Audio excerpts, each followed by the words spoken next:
You are now listening to the fastest show on iSports Radio. My name is Darryl Kinsey Jr. Welcoming you to the lap of the extra mile for today, October 3rd, 2024. And Senator John Sherman, wherever you are, you're probably looking down at your antitrust act and you are smiling at how much it's doing work. And to help me talk about all of that, of course, are my co-hosts, Jenn B, Christopher Lehman, and Michael Ward.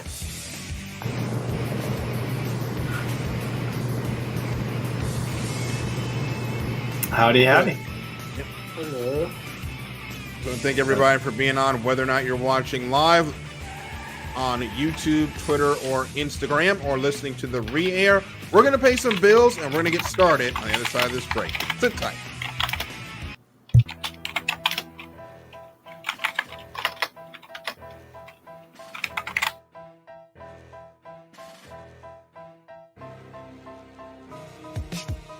For the last 10 years, iSports Radio has been bringing you amazing content ranging from interviewing legendary athletes, coaches, and other authorized media personnel to building tailor-made shows dedicated to all major sports cities around the country.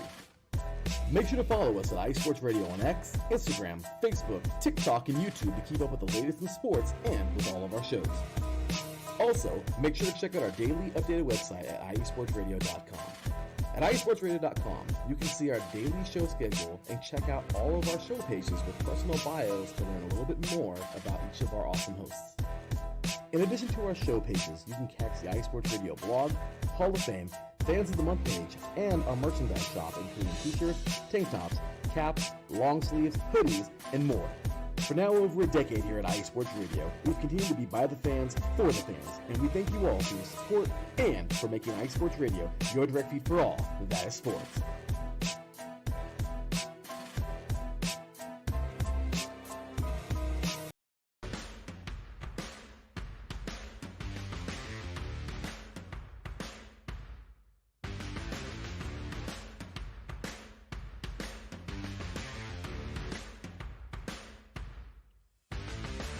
Hi, eSports Radio fans. This show is brought to you by Planet Jerky Premium Brisket Beef Jerky. Planet Jerky is the official jerky of the 2022 California League champion Lake Elsinore Storm, single-A affiliate of the San Diego Padres. This all-brisket jerky has gluten-free options, contains no MSG, no sodium nitrate, is low in sugar, and high in protein. Go to their website at planetjerky.net and follow them on Instagram at Planet Jerky. Planet Jerky, the jerky that's on a whole other planet.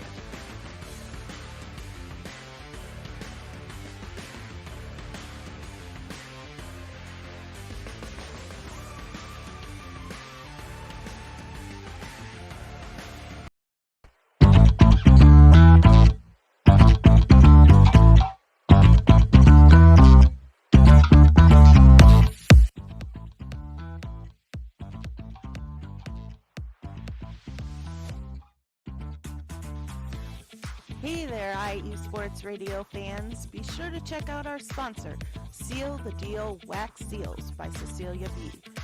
You just finished your very own wedding or baby shower invitations and you're looking for that extra special touch? Maybe you just wrote a letter to a relative or a friend and you want to add to their smile when they receive it. Then seal the deal with Cecilia's handmade sealing wax stamps for your invitations, letters, and gifts. You bring the deal, we'll bring the seal.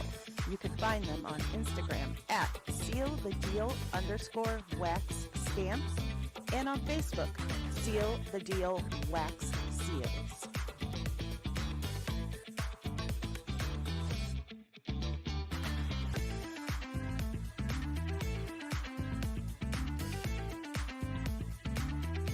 And we're back here in the Extra Mile on iSports Radio, your direct feed for all that is sports. Thank you so much to Seal the Deal Wax Seals and Planet Jerky Premium Brisket Beef Jerky for their sponsorship of iSports Radio. So let's go ahead and get into it. Guys, as I said in the beginning, Senator John Sherman of 1890s fame is probably smiling right now because his Sherman Antitrust Act has been doing work. It got us free agency. It got us the NIL deal. and now it is coming to NASCAR as 2311 and Front Row Motorsports have sued NASCAR over the 2025 to 2031 charter agreement. That lawsuit was filed this week in a 46-page document that has been made public. And Chris, I'll let you read off the statistics of the lawyer that Michael Jordan and Bob Jenkins went to get, because they went and got the Tom Brady of antitrust lawsuits. Yeah, so kind of like you said, kind of in his little introduction there, he went after the NCAA for the NIL deals. Success. He was part of the team that got the U.S. women's soccer team equal pay. And then there was one more. What was it? NFL free agency. Yeah. He did something with the NFL free agency. So this guy, suffice to say, this guy, if he says that this is the worst case of a monopoly that he's ever seen, I'm going to take his word for it that it must be pretty bad. Obviously, he has a lot of details that we don't. So it's easy for us to kind of sit here and say like, oh, well, how bad is it really? Et cetera, et cetera. But he's seen the documents. He's part of the financial discussions, and he's seen the charter agreement. So when this guy comes out and says this is the worst it's seen, there's a really good chance that based off of his expertise that this is pretty bad. Well, one of the things that is in the document that I'm perusing, it's a 46-page document. Some of the interesting points out of this, NASCAR enforces an exclusivity deal on the tracks so that they can't run any other stock car series, or as terms for hosting a NASCAR Cup Series race, the tracks have an exclusivity deal that has basically been forced upon them, and they cannot host any other stock car racing event that may resemble NASCAR's racing product, Kessler alleges. Now, this might be tangential, but this might also explain why we have not seen. Well, no, I can't say that because IndyCar still raced at Iowa, but a lot of the tracks do not host IndyCar races anymore. And for a competing series, if there was going to be one, they cannot use the biggest facilities in the country to race at, which creates a high barrier to try to do this. The only other league that would have been able to do this is ARCA, but NASCAR bought them in 2018, although it was a strange purchase, as Kessler says in the suit. And this is a quote here from another story. It's plausible to wonder if NASCAR is making the purchase for self-preservation purposes. ARCA isn't a true competitor to NASCAR, but having ARCA under the NASCAR umbrella removes the last remaining possible competition to NASCAR's stock car monopoly. I think that's a pretty damning statement. That's a very damning statement. Yeah. So it goes on to say that NASCAR officially took control over ARCA in 2020 and installed it as NASCAR's quote-unquote feeder series. By relegating ARCA to a lower level feeder series role, NASCAR is preventing ARCA from becoming a competitor in NASCAR's monopoly position in the top tier level of stock car racing competition. Wow. So I will say he is loaded up for bear. And I will say this is the ultimate failure, I think, of the France family in running NASCAR. If they had negotiated this 2025 deal fairly, I don't think we get here. But Chris, as we saw it, it seemed to me NASCAR would just come out with a worse deal and just say, take it or leave it. And then the teams would complain, and then NASCAR would come back with an even worse deal than what they had before. That's how I remember the news coming out, yes. it seemed like Denny. I remember like the last one that came out before they gave him that September 6th ultimatum of sign it in the next hour, otherwise you're done. I believe Denny said like the day before something like, this is the worst deal they've come out with yet. Yes. And then the next day at like 5 p.m., this is September 6th, NASCAR says, you guys have an hour, sign this, otherwise 2025 is off the table, and we'll get rid of the charters and go back to open cars. And so then they ended up extending the deadline until midnight, but it was still the ultimatum. You sign this or you're done, and it was not a very good deal. I didn't really have the opportunity to read it. We kind of had a busy evening, but I'm planning on reading the full document here, probably tonight after the show.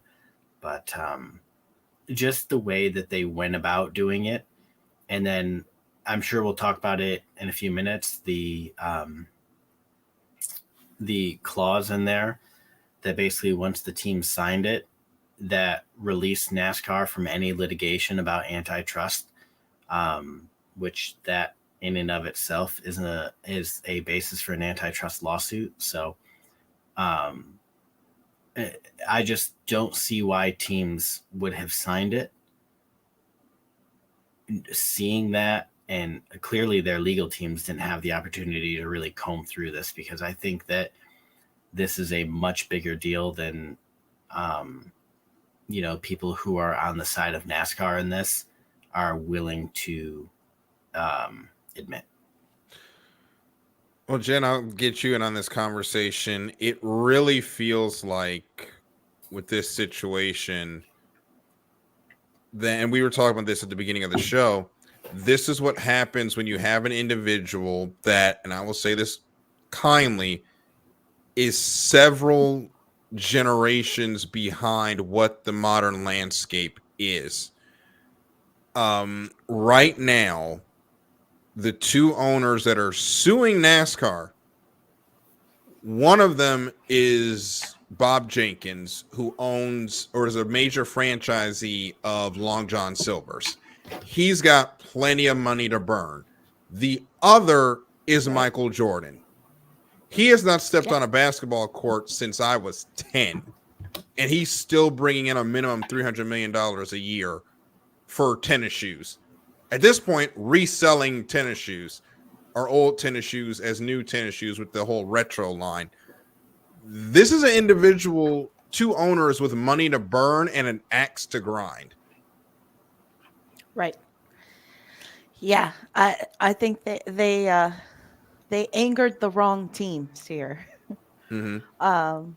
They are if they don't figure out a way to come to some sort of settlement outside of court, they're going to be in for a big fight, and they're going to lose way more money than they would have lost if they would have just negotiated properly.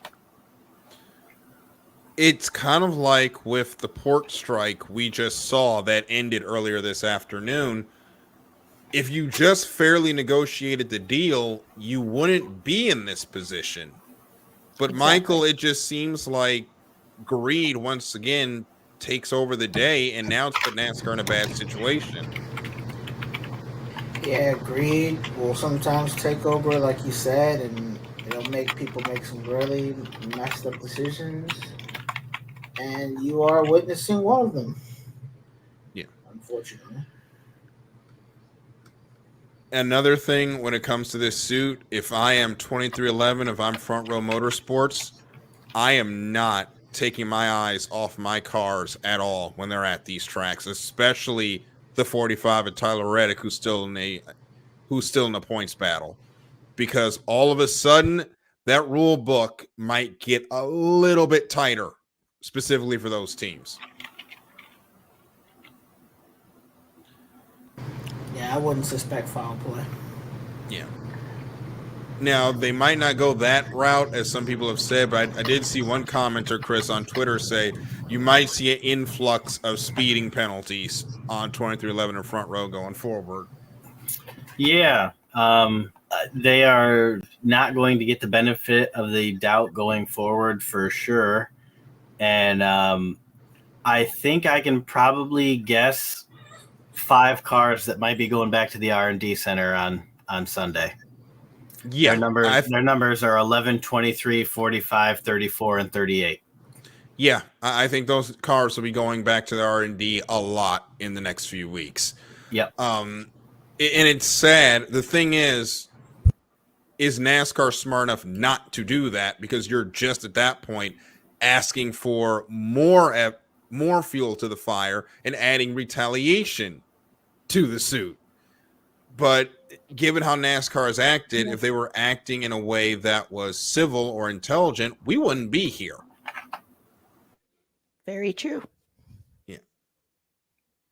And it's unfortunate because right now, all we should be talking about is the playoffs, the fact that there's going to be absolute chaos this weekend at Talladega because none of the playoff drivers won a race or won Kansas. And instead, we have to talk about a bad business decision that was made off the track, kind of like what our Formula One conversation has been most of the year. And it's unfortunate because we have billionaires that don't want to share the profits with the millionaires that are the only reason those profits exist. Yeah. Can I butt in quick? Go ahead. So we were talking about how Bob Jenkins, owner of the Front Row Motorsports, the franchisee, for a lot of Long John Silvers. Mm-hmm. And I just have to, new segment. Has anyone ever been to a Long John Silvers? I haven't, but I've seen them around, Chris. I have never seen a Long John Silvers before. You've never in your life seen a Long John Silvers? I have never seen a Long John Silvers before. I've heard of it. I've heard of it, but I've never seen one. I have seen one. I've never been to it. We used to actually have down the street from me a combination, and you'll never guess this in a million years, a combination Long John Silver's and A&W root beer. I know exactly what you're talking about. Restaurant. We got the combo A&W and KFC here, like where I live. Yeah. I know exactly what you're talking about. I don't know who's keeping Long John Silver's in business, but they've made Bob Jenkins a lot of money. You can say that about a lot of businesses, actually. Thank you to the fine patrons of Long John Silver's. Without you, NASCAR would be toast.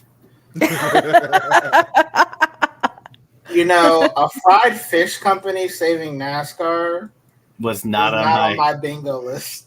There's a lot of things that weren't on my bingo list this year. 2024 has been a wild year, but Long John Silver saves NASCAR is certainly a headline. Yeah. Ex-NBA star saves NASCAR.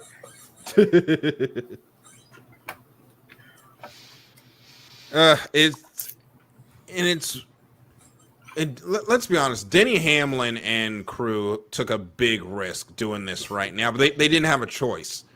They had to get this lawsuit in, or there was a chance they wouldn't even be able to race in 2025 because their charters would be gone. So they're seeking a preliminary injunction to keep their charters in place while they race in the 2025 season, and then they deal with the issue that is the lawsuit.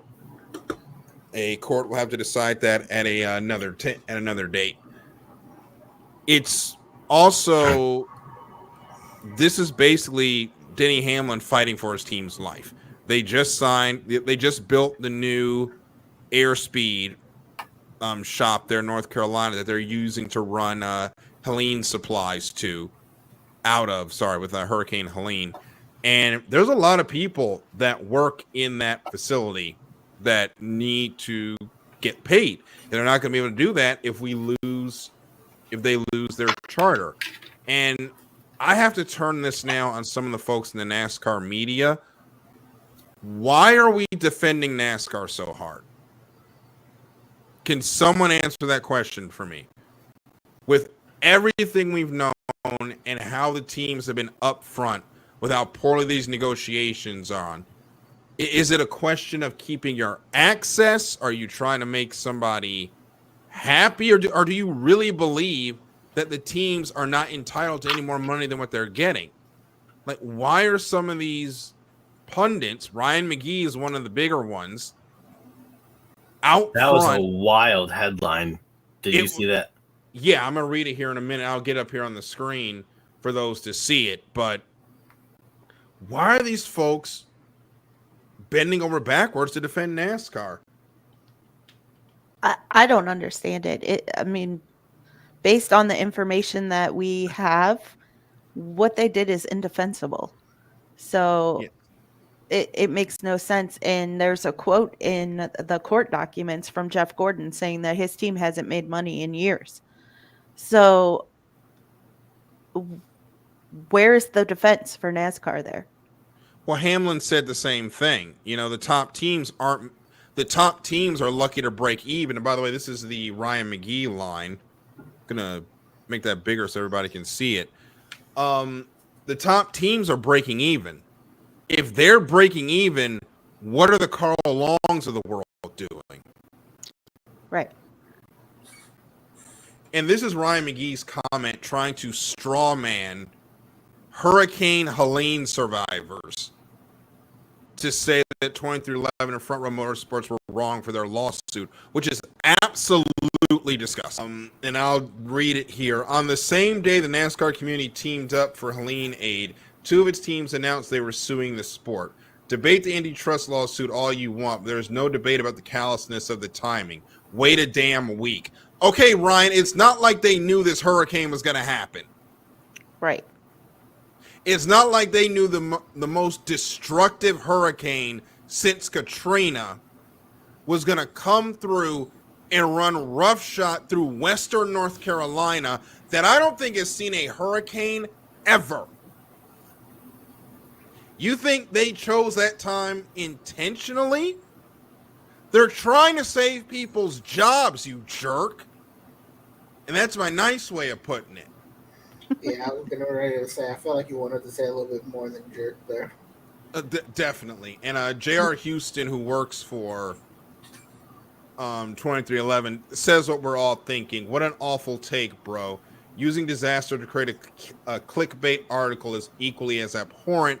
And he adds with the post the 2311 actions to help Helene survivors. This is why people, and as someone that has a master's in journalism and was a reporter, I will say this, their stories and writers like that are why this profession has the bad reputation it does. Oh. There was nothing journalistic about that headline. You basically wanted to write a pro NASCAR story.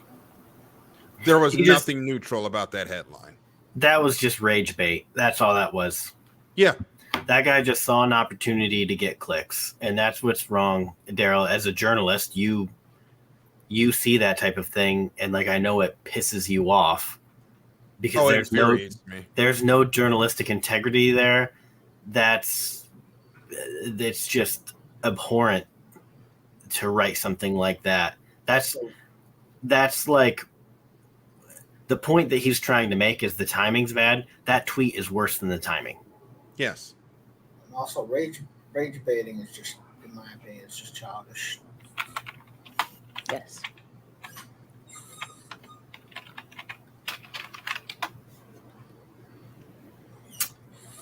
It's sad. And he must have missed his class on yellow journalism. I don't think he went to that class. Yeah, apparently not. And there's a lot of reporters that haven't gone to that class, but trust me, if I wanted to get on the depth of journalistic ethics, we'd be here all day. What I can say is that we are in trouble, and there's a comment here that we'll get up here. As Larry B says, people sue people. And it's the biggest story right now in NASCAR is how this lawsuit's going to go. And we're going to try to, when we come back, get into the conversation that we do have some racing coming up in Talladega this weekend, and the playoff drivers are all going to be on pins and needles. We'll talk about that on the other side of this break here on the Extra Mile on iSports Radio, your direct feed for all that is sports. Hey yo, what's up? It's your man Bishop, the voice of This Is KC Sports, the show where we go over the Chiefs, you, and oh yeah, if we got time, we'll even throw in some of that KU stuff from our people on the 913 South. Come and hang out with us every Sunday, 2 p.m. Central Standard Time on IE Sports Radio, your direct feed for all that is sports.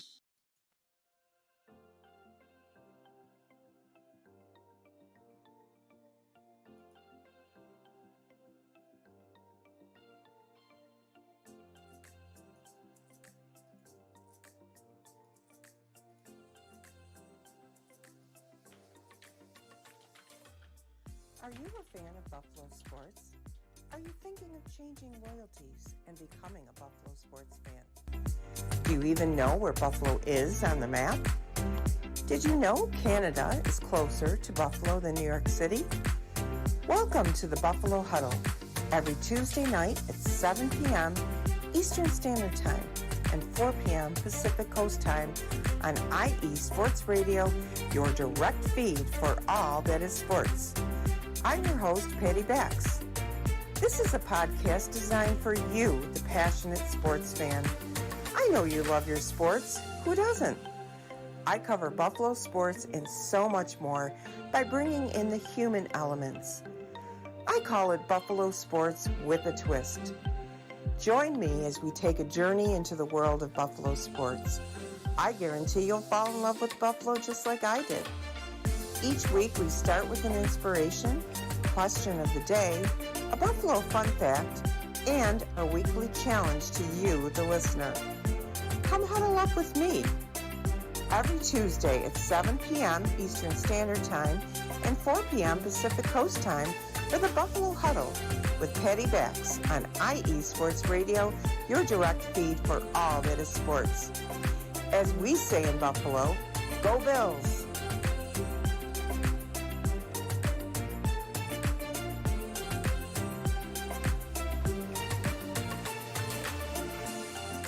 And we're back here on the Extra Mile on iSports Radio, your direct feed for all that is sports. The gang's all here this evening, and we're going to keep it right along as we get into some of our racing conversation after we played amateur lawyers there for a little bit. But I think to put a bow on the conversation when it comes to the lawsuit, this has been a long time coming. NASCAR has had their cake and wanted to eat it too for quite a while, and now they finally got caught. And now the question is going to be, what will the courts have to decide? Because if the courts decide that there is an antitrust violation, the penalties on this can be pretty steep, and we will see how that works out through the courts. But as that goes on, we do have racing to get to. And we will start with how Kansas wrapped up with Ross Chastain finally getting a win this season. And Chris, I know there's one thing with Chastain. He wishes that win, number one, came about 20-something races ago. But it's been a while since we've seen both of the Trackhouse cars get a win in the year. Yeah, I think it's got to feel good for that team. They were on a little bit of a drought, which we hadn't really seen since. See, Larry's still commenting. Well, now he's gone on the Matt Smith case, which oh man, I'm going to get that up here now. By the way, Gage Herrera won at the Midwest Nats this week, so congratulations to Gage.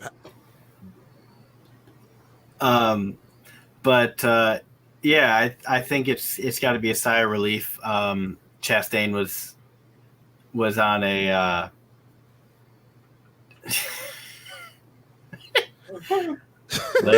Larry, you got to stop.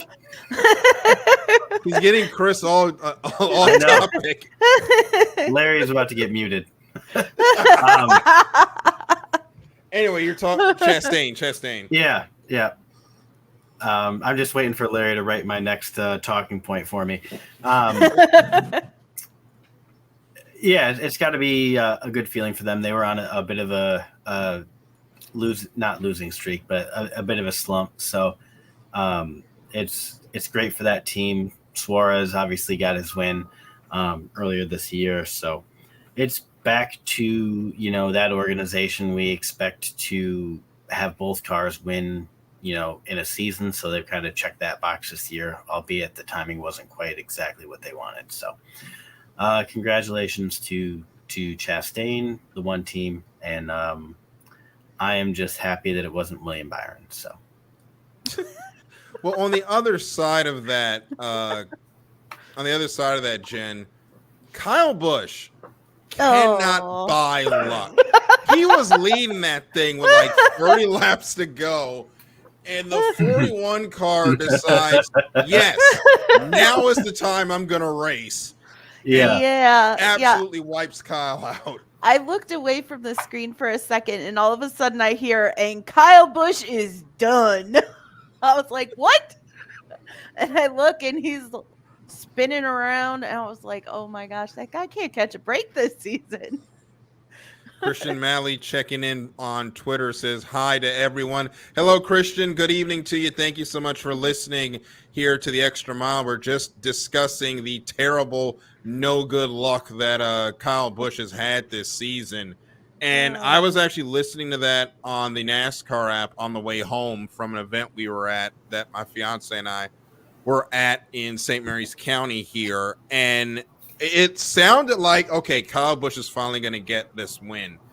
And then Moody picks up as Kyle Busch goes spinning down the backstretch. And I'm just like, of course it happens to him. I mean, Michael, it's just how his season in 2024 has gone. Yeah, so close, but no cigar. And some people were quite upset with, I think it was Briscoe when that happened. And I had to say, like, look, man, one guy's racing for a win, the other guy's racing for a championship. What do you expect to happen? Well, one guy's racing for a job, but you're a lap down at that point. You've got to read the room. And, like, people are saying, well, what's he supposed to do? Move over? Yes. He's a lap down. Why are you in the way? It's absolutely ridiculous what happened there, and it's unfortunate for Kyle Busch. What was also ridiculous is them taking Josh Berry and just dumping him in the campground after he wouldn't get out the car because it spun half a lap into the race and all four tires went down.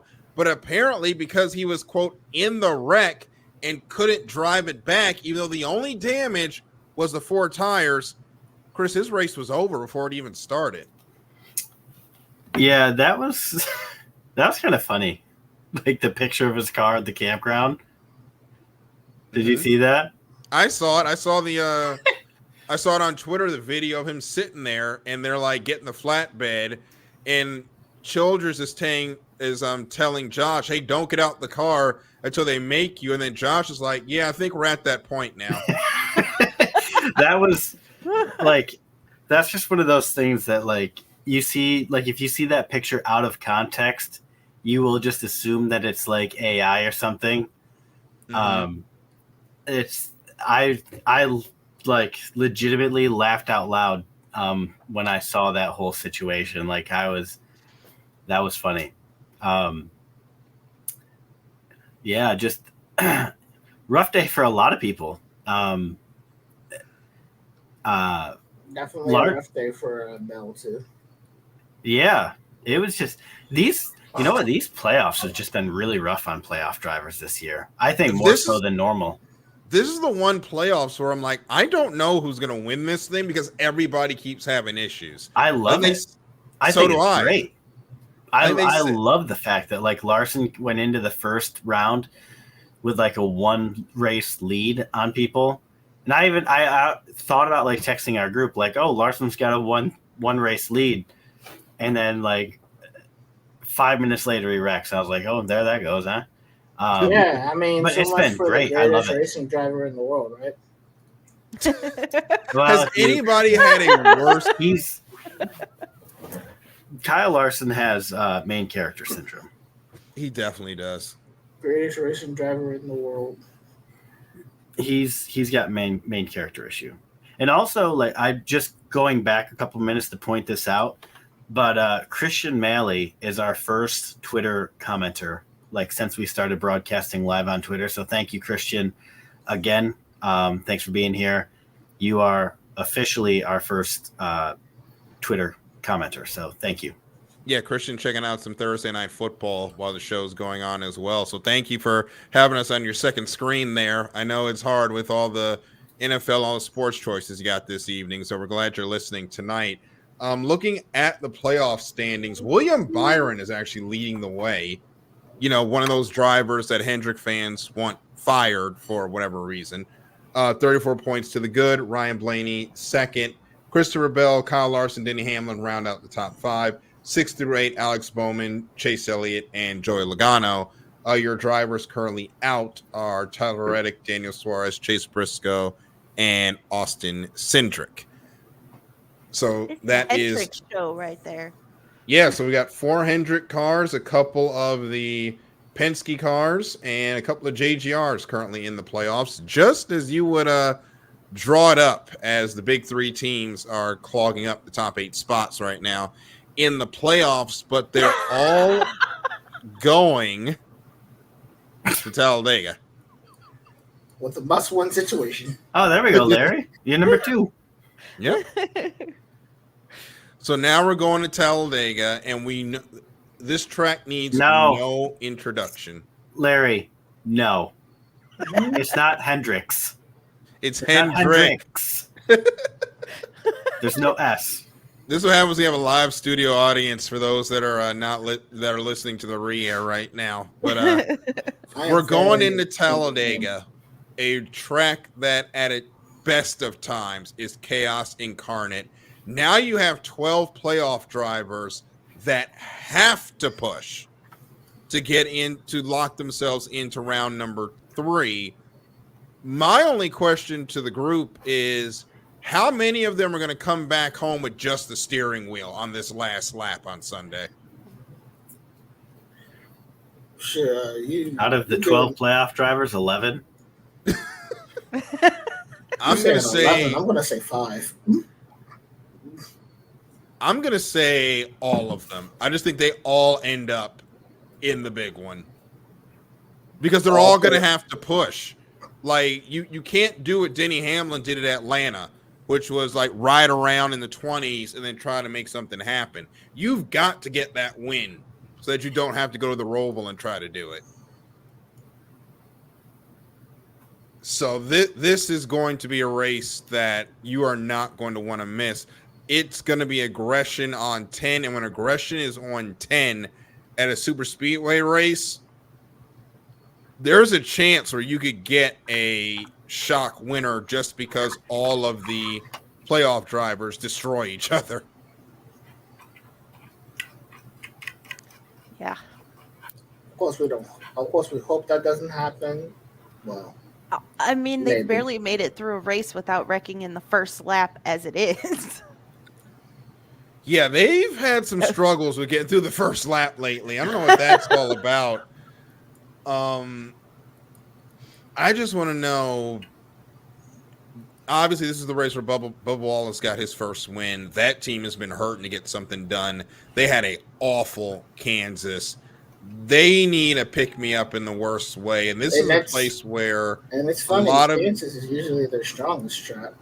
Yeah, Tyler Reddick also finished 17th. Just a bad day for 23XI in general. This is a place where your super speedway specialists, your Bubba Wallace's, your Brad Keselowski's that are not in the playoffs could come up and play a huge spoiler to make Charlotte, or not Charlotte, yeah, Charlotte, the race where nobody is safe in the playoffs, and the Roval where nobody is safe.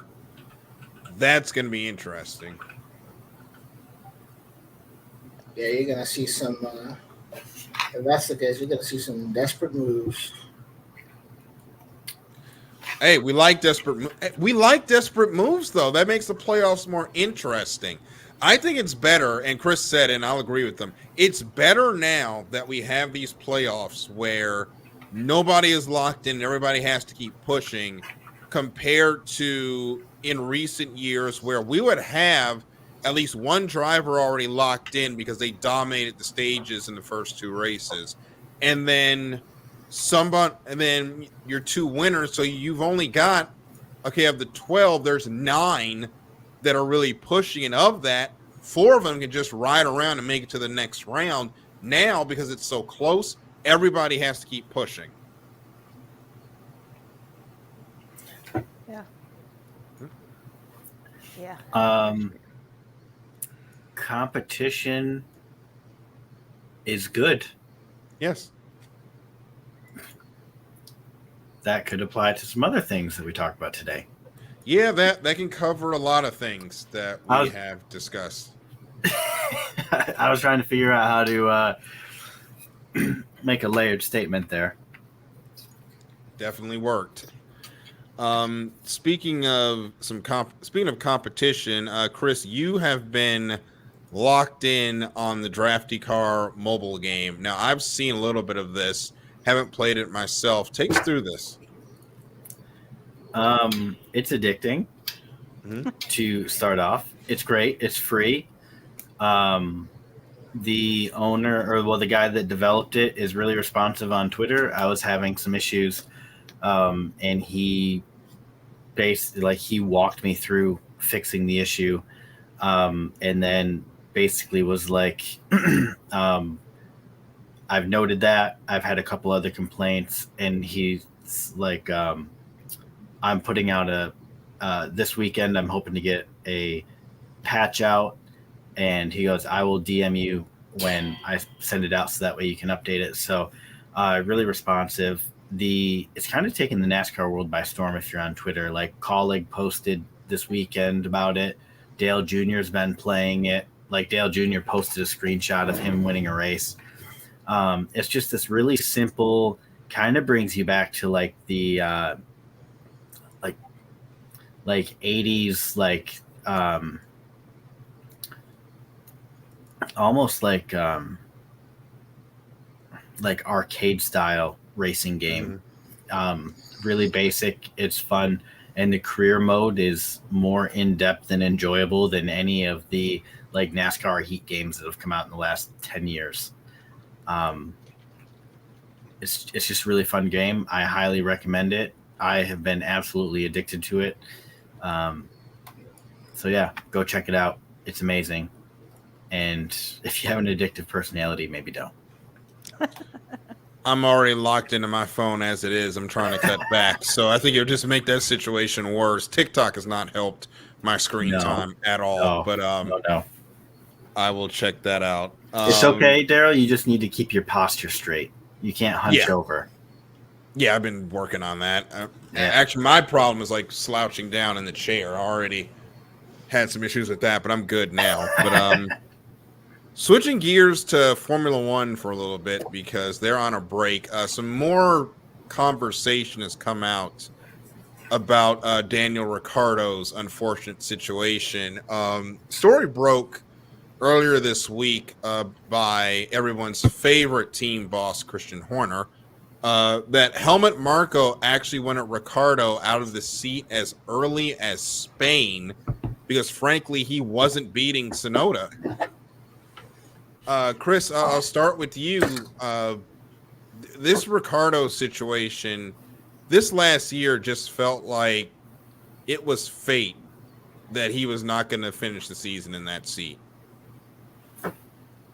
For me, it kind of came out of nowhere, to be honest with you. Like, it seemed like the talk really heated up going into the summer break, but it really wasn't there until kind of like a week or two before the summer break, and they're like, oh yeah, he's going to lose his seat over the summer break. It was there was no lead up to Singapore saying this is going to be Daniel Ricciardo's last week, through official channels anyway. It was disappointing. I would have liked to have seen a little more fanfare for Daniel, but he won Driver of the Day, which was awesome, by the way. So thank you to everybody that voted for that. I voted for him, kind of just on the off, not the off chance, but you know, if it was going to be his final week, I wanted to contribute to send him out a good way. So it was disappointing for me. I've been disappointed with the Red Bull not ownership, but management for, I don't know, since a certain scandal came out in the off season. So it's been just disappointing for me. And just as a Red Bull fan over the past year, it's been kind of shitty. And it's not just because Max hasn't been winning, but I think they really mishandled the off-season situation. And so I'm wishing Daniel all the best, though. I'd love to see him in supercars. I'd love to see him over here stateside doing Xfinity, or just enjoying retirement. But I would love to see Daniel come to NASCAR. Yeah, he's just so infectious. When you're talking about just a quality human being, he's certainly, top tier when it comes to, who he is as a person. So wherever he goes, whatever he does, they are going to be extremely lucky to have him. And I hope that they show him more respect than he was shown by the failing Red Bull leadership. Or carb, if that's what you want to say. Yeah, no one can take away that he is not a great guy. Like, Ricciardo's energy is infectious, and it really what made him the star of Drive to Survive in the early years. And now, unfortunately, he's out. And we don't know when we're going to see him again. If we're going to see him again, that's going to be fun. But Liam Lawson's going to take that seat, Michael. We know what the Red Bull expectations are going to be, but what are the realistic expectations we should have for Lawson going forward? I think it's just he's just going to focus, get some points, and I think just the goal would be to just stay consistent until next year. Mm-hmm. And just stay consistent, stay focused, and get ready for next year.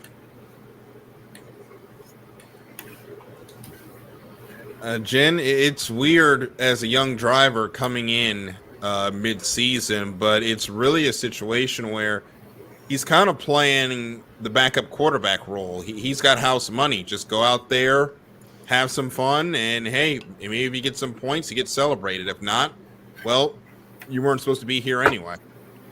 Yeah, I mean, it's probably not the worst situation for a young driver. So there's no true expectations, at least for the remainder of this season. Get some practice in and figure out your car and things like that before the next season. But it's definitely it would be weird stepping into somebody else's car that you're not replacing them because of an injury or something along those lines. Yeah, I just hope he's a quick learner, because we know how quick they are to yank people out of seats there at Red Bull. Daniel Kvyat didn't really get a chance there. Nick DeVries was he had no shot. And there's plenty of other Red Bull drivers that have just gone in, not had the opportunity to succeed, and get unceremoniously booted out. They have simultaneously, I think I can say this, one of the best driver development programs and one of the worst records of developing drivers I think I've seen in Formula One. they've had so many good ones make it up and just don't get the opportunity to show what they've got. Sometimes they go to Red Bull and they end up losing their girlfriend and their daughter. Jeez. Oh, they write country songs? Jesus. Jesus. I'm sorry, but when you said Kvyat, I was just thinking like, as bad as some of the other people had it, he really got the raw end of that deal. Jeez, man. The problem is he's not wrong. He's really not. Poor Kvyat. Yeah, I'm just gonna leave that one alone. Jesus. While we're sitting here to swiftly get away from that topic,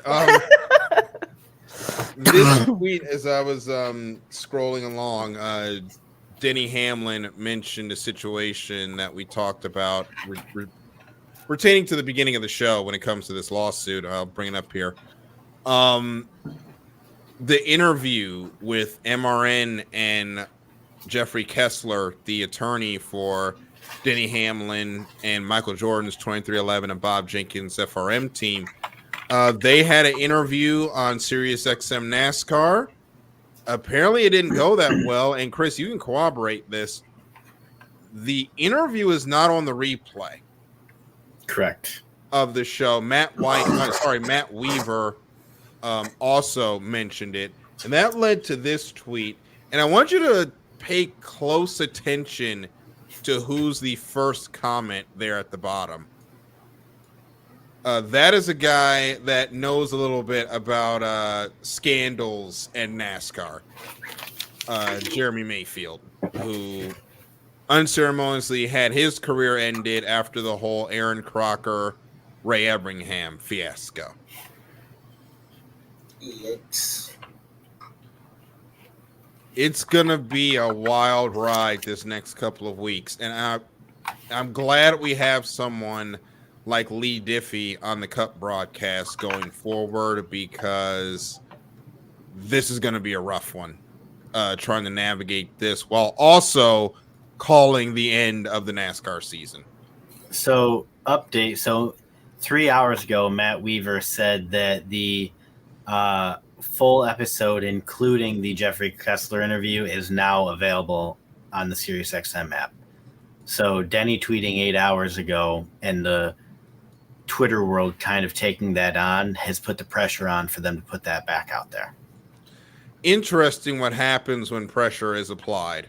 So if you want to hear the interview with the lawyer, head over to our Twitter account, which I will put that up right now, Extra Mile IESR, and I'm going to retweet that right now. So if you want to listen to that 18 minutes interview with the lawyer for Denny Hamlin, and FRM, that's going to be available on our Twitter.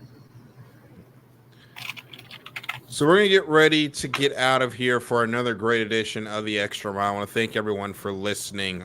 We're going to go out on a cold exit today because most of the southeastern United States is reeling right now after the absolute devastation that was left by Hurricane Helene, which made landfall in Florida on Friday, did not lose much energy, and slammed into an area that is not used to hurricanes at all, which is western North Carolina and eastern Tennessee, and absolutely devastated the area. There are towns that are basically cut off from civilization right now, where the only way you can get to them is by air. There are several major highways that pretty much do not exist right now. Travel by interstate from the western side of North Carolina into Tennessee is basically non-existent right now. And it's going to take a while to get these towns back to where they were before, if you can even get them back to where they were before now. There are a lot of lives that were lost in this terrible storm, and there are a lot of individuals that have lost homes, that have lost everything they've owned. So we're going to go out with a moment of silence. And before we go, I want to ask you all if you are able to donate to the various charities that are sending supplies to North Carolina and Tennessee and Florida, for that matter, as well, to help, and Georgia as well, to all the states affected by this storm. There are plenty of links out there on social media, reputable links on social media. We know the NASCAR community is participating, 2311 Racing, one of them, that is doing their own sort of giving initiative. And please think of, as we head into the fall months and into what are supposed to be the happiest times of the year, which is eventually going to be Thanksgiving and Christmas, say a little prayer for the folks in the South that are dealing with the effects of this hurricane, that much like Katrina, the effects of this will be felt for decades. This has been The Extra Mile. We will see you at the next green flag. We will go out with a moment of silence.